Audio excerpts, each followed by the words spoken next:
Somebody said to me, change the set, it's too corporate. All right, I might do that. We've got a lot of background stuff up here, as you can imagine. Pete's here, Gary's here, you're here, and thank you for joining us. Jamie Sanford Morgan's All-British Day at Achunga went wonderfully well on the weekend. They told us it would be rained out, by the way. I've been involved there for years and years and years, and it's a great day. It really is. I love the Weather Bureau, though. They can tell you what's going to happen in 50 years, but they can't tell you what's going to happen tomorrow. No offence, fellas. Look out the window. Happy Chinese New Year, Lunar New Year, Happy Ramadan, happy days. Actually, it's a very rare historic convergence. Ramadan, Lent, and the Lunar New Year overlapping for the first time since 1863. And it won't happen again until, let me think, 2189. 2189. When it comes to religion, it's a pity that we can't get more than the dates to overlap or align. Welcome, ladies and gentlemen, to the Court of Public Opinion. I must tell you, we have some good news. We have reached a lot more people than I thought. Andy Martin from Auscast rang me last week, I think it was Tuesday, to tell me that the Court of Public Opinion from the garage, along with the live streaming show on the Friday morning, has reached over 2 million listeners, views over the last, thank you, Gary, over the last 30 days. Now, according to Google, that places us in the top tier of content creators globally. How about that? Well done, Jeremy. No, it's I told you it was just good looks. It's the audience that does it. So thank you. Thank you, everyone at Auscast, Andy Martin, the team, and most importantly, thank you for finding us. The election campaign launched on the weekend, and Labor never mentioned ramping, which at the last election was the major issue, a solution for which was their major campaign promise. Never a mention this time. I haven't heard a peep out of the ambulance people. The ramping has got worse, if you hadn't noticed. Why is Peter Malinauskas a shoo-in at the election? Because he's a star. He is a star. His idea of encouraging empty nesters to downsize is great. And it works something like this. You sell your big house and you buy a smaller place and it will be stamp duty free. Now that's very clever. That's a great idea. The government is now officially in caretaker mode here in South Australia.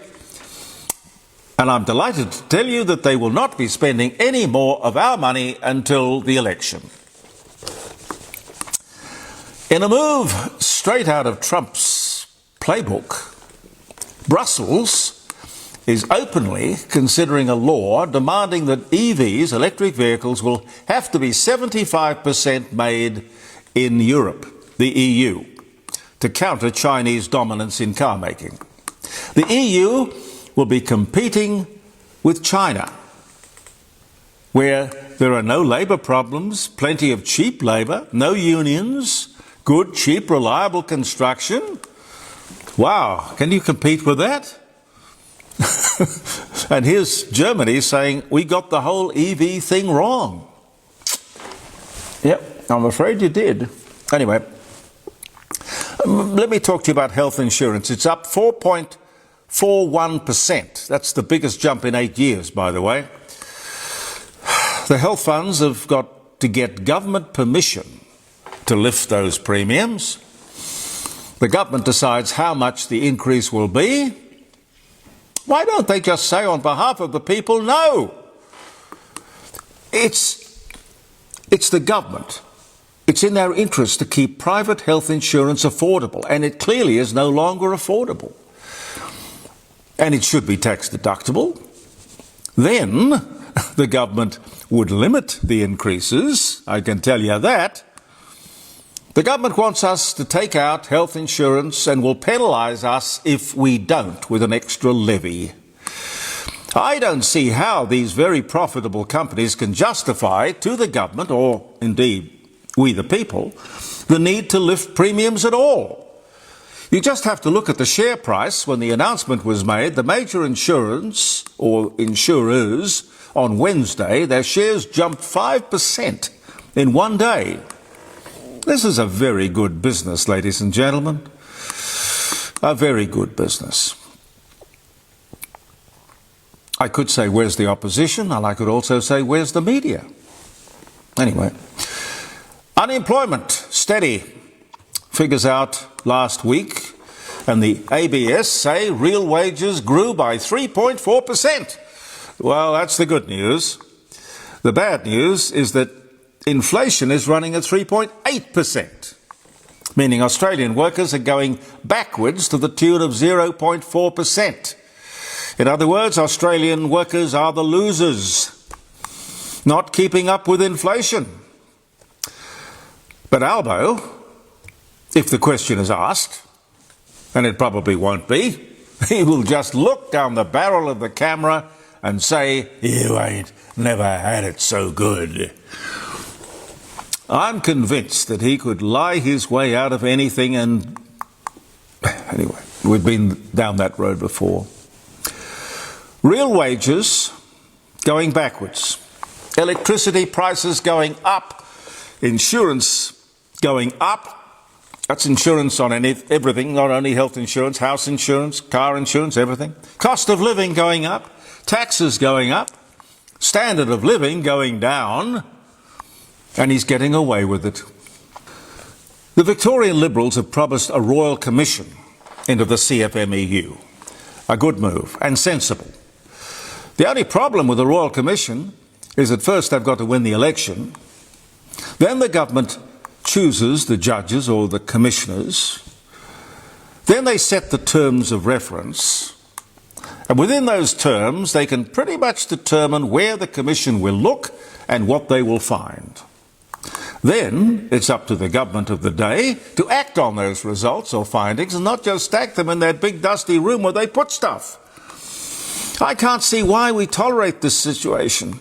On the weekend in Victoria, an expose on CFMEU political donations. This is why the Labor Party won't order a royal commission into union corruption. They are hopelessly compromised. They are hopelessly compromised with Labor taking millions of dollars in donations from, yes, you guessed it, the CFMEU. Amazing that they get away with it. Now, you might have seen it. Tony Burke on the Insiders on Sunday morning talking about the dangers of repatriating the ISIS brides. Said, "We are collecting information on everyone all the time, and not just the ISIS brides." I thought that was an amazing admission, but probably a good idea, considering everything. And a lot of talk about the difficulty in getting a TEO, which is a temporary exclusion order. Well, why? Why? Why is it hard? If it's too hard, make it easier. Only one of the brides has such an order against her. Why not all of them?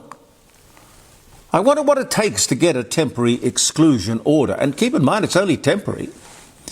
As reported on the ABC, these families with links to evil, really evil Islamic State, want to begin their journey home to Australia. 11 families want to come back, 34 people in that group. I believe this is totally wrong, unacceptable and inappropriate. But I understand. Who would not want to get out of that hellhole in Syria?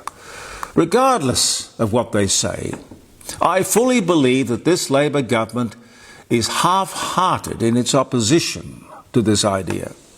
OK, well, maybe Tony Burke will not be at the airport to welcome them home. Maybe not. But how do they get the travel documents? Who's paying their fare and why? The Libs are suggesting a law to make it illegal, criminal, to facilitate, organise or support such people or their travel arrangements. Great! Absolutely great. The government should embrace that. Why not? I think it's those western suburb seats they have to protect. Islamic State, ISIS, is pure evil. Do you remember the atrocities committed by these people? Proudly filmed and published to the world, cold-blooded murders, beheadings, with kids around while they did it.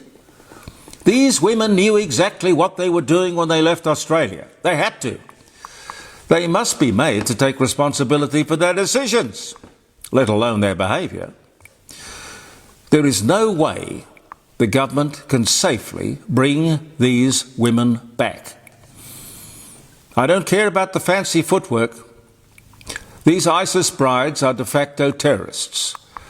Public safety should be the government's first priority. This is a great country, but there are at least 60 Islamic countries to which they could go and be a lot more comfortable culturally. Why would they want to come back here? Could it be the welfare? The government hasn't said anything about that. Are they going to get financial support? They absolutely shouldn't. These people are clearly a danger. It's not a certain danger, you understand, but a possible danger, a risk that I would not want to have my government take. As I think I heard the Prime Minister say, Prime Minister himself, he said, "You make your bed, you lie in it." This is about Islamic extremism. Well, ISIS is about as extreme as you can get. For them, it's about creating an Islamic caliphate with the Sharia law and the beheadings and all of that, whippings. So why would they want to come back here? As I say, more than 60 Islamic countries to choose from. Why Australia? Jamal Rifi, a Muslim cleric, long-time supporter of Tony Burke in his seat of Watson, the centre of Islamic Sydney, is a strong advocate for these ISIS brides. Labor holds the seat of Watson. It doesn't want to lose it to an independent, which they could do in a heartbeat. Labor is, I don't know. I mean, what do you think? Are they trying to curry favour with the clerics? Multiculturalism has produced suburbs like Lakemba. One suburb with 24 mosques. This is not multiculturalism, this is monoculturalism. A suburb where I am told mainstream Australia is not welcome. By the way, on Friday, the Population Research Institute officially announced their position on immigration. They say we should abandon multiculturalism in favour of assimilation. Assimilation, as I think I said to you last week, should be a condition of citizenship.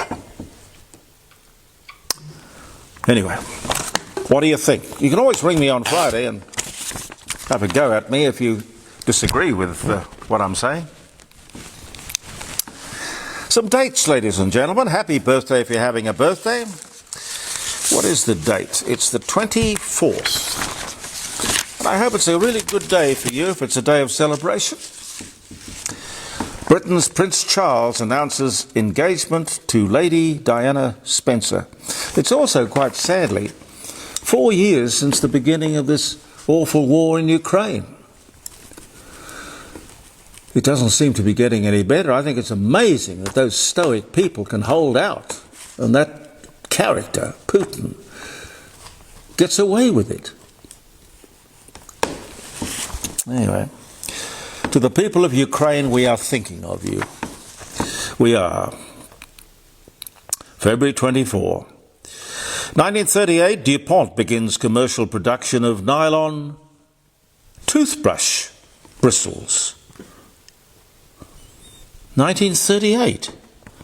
What did they use before 1938? They used to rub salt with a finger. I heard maybe pig bristles. This doesn't appeal to me or the pigs. Well, the pigs took that very seriously. Well, damn right. Oh yes, here's the anniversary. 2022, Russia launches a full-scale pre-dawn unprovoked invasion of Ukraine by land, air and sea, with bombings in several cities. Moments later, Vladimir Putin announces the start of a 3-day... He thought it was going to last 3 days. Don't you love him? 3-day special military operation in Ukraine to demilitarize the country. God help us. 1923, the Flying Scotsman locomotive of London and North Eastern Railways, LNER, built at Doncaster Railworks, goes into service. 1923. Somebody told me that they actually brought the Flying Scotsman, the engine, to Australia. I think it's in the USA. I could be wrong. Oh, well, Queen Mary and the Queen Elizabeth are in the USA. So is one of the bridges. The London Bridge. No, that's right. They like stuff in America, don't they? Big stuff. Bit like Yeah, us. big stuff. Yes, we like stuff. Wilhelm Grimm, German storyteller, Grimm's fairy tales, born in 1789. He died in 1859. Roberta Flack, American Grammy Award-winning pop vocalist, the first time ever I saw your face, killing me softly with his song. Dies of complications of ALS at the age of 88. This was the day in 2025 was the year. 1888 in Louisville, Kentucky. That's an odd one. Louisville, Kentucky becomes the first government in the US to adopt Australian ballot, i.e. the secret ballot on standard voting forms. Louisville, Kentucky, 1888. On this day, the steam shovel was patented by William Otis of Philadelphia. 1839 on this day. Dennis Waterman, English stage and screen actor, Fair Exchange, Minder, The Sweeney, and a singer as well, too. In fact, I think he sang the opening song for the Minder. He was born in Clapham in London, England. He died 2022, but born this day in 1948. Derek Nimmo. I got a picture of Derek Nimmo over there. He came into the studio at 5DN many years ago. Derek Nimmo, British comedic character actor, all gas and gaiters. He was the archetypical curate. Yes, Minister. Yes. He dies of pneumonia while recovering from head injuries incurred in a fall. He was only 68 years old. God bless him. 1999 was the year he died. Fidel Castro retires as the president of Cuba due to ill health after nearly 50 years of dictating. Well, dictating, for God's sake, takes it out of you. It would. It'd be better. Oh. All those cigars too. Cigar, yes, that's a point too. Yeah. That was 2008. Katherine Johnson, American NASA mathematician, portrayed in the film called The Hidden Figures, dies at 101 years of age, Katherine Johnson, responsible for getting men on the moon. Not to speak of getting them back, which is an important thing to remember. 2020, she died, 101. Leighton Hewitt, Australian tennis player, US Open, Wimbledon, 2002, born in Adelaide, in 1981. I got ties older than that. Harold Ramis, American actor and director, dies at 69. Oh, he was in Ghostbusters, or he did Ghostbusters. 2014. Highest price ever paid for a pig. For a what? A pig. A pig. A pig. Bristles and all. The highest price ever paid for a pig. I give up. It was in Stamford, Texas, $42,500. It's a lot of bacon. It doesn't tell me here whether it had lipstick on. Or did it fly, maybe? Well, at the auction, it looked like it. Robert Fullerton, American inventor and engineer, first commercial steamboat, dies of tuberculosis at 49, 1815 the year. Now, this is an interesting one. Kurt Tank, German aircraft designer of many of the World War II Luftwaffe planes. He was born in Germany on this day in 1898. You'd think a man called Kurt Tank would be inventing tanks, not aeroplanes. Or tanks that could fly, maybe. I think we might leave it there. Oh, Steve Jobs, American computer entrepreneur and co-founder of Apple, born San Francisco, died 2011, born 1955. And Priscilla and Elvis Presley separate 1972. And Dennis Weaver, great actor, I loved him, great actor. He was Chester in Gunsmoke, A Duel, which was the first ever Steven Spielberg movie. Dies at 81. Bless you, Dennis.